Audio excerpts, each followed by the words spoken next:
The resource I chose to focus on for the critique of a resource was a storybook titled I Am Jazz, written by Jessica Herthel, alongside Jazz Jennings. I Am Jazz is the story of a transgender child based on her real-life experience of Jazz Jennings, who has become a spokesperson for trans children everywhere. I Am Jazz presents the story of a transgender child who traces her early awareness that she is a girl in spite of male anatomy and the acceptance she finds through a wise doctor who explains her natural transgender status. From the time she was 2 years old, Jazz knew that she had a girl's brain inside of a boy's body.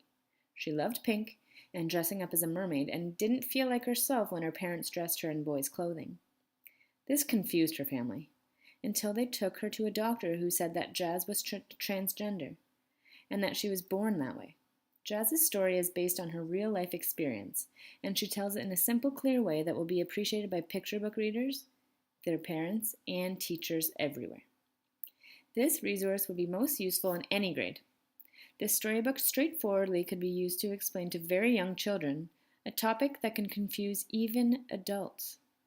Jazz's story will resonate both with families discussing gender identity and with children who feel different from their peers in many other ways. Jazz's assertive positivity is a terrific model for children learning to be confident.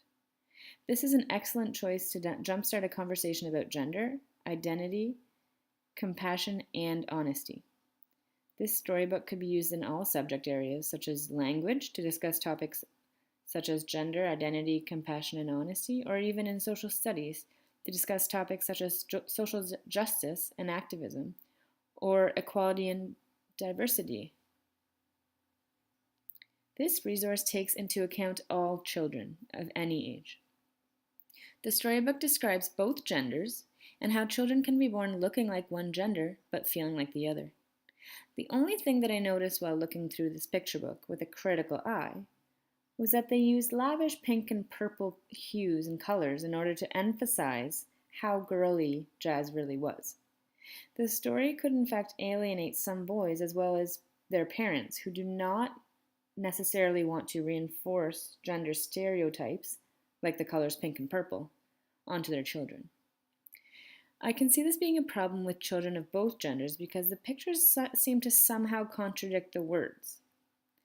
This storybook highlights a topic that is not well represented in children's literature in an empowering and positive light.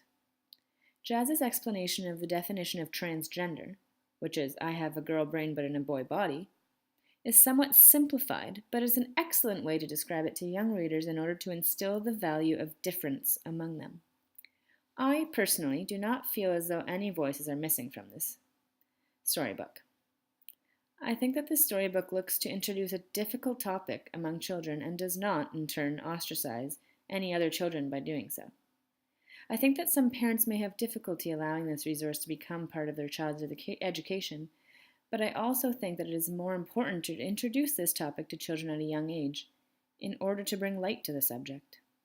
As a teacher, it is important to instill values of equity and diversity, and I believe that using resources like this will introduce children to the notion of acceptance and tolerance and might help to open the minds and hearts of their parents at the same time.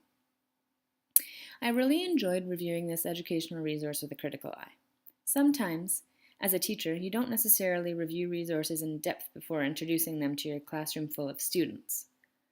I think that having completed this assignment, as well as every other part of this course, has made me much more cognizant of questions I should be asking myself before presenting my students with a resource or teaching of any kind. The happenings within a classroom are not always obvious or even recognizable. It is important to create a classroom culture that instills the safety of all students, as well as the acceptance and tolerance of all students regardless of any differences that they may possess.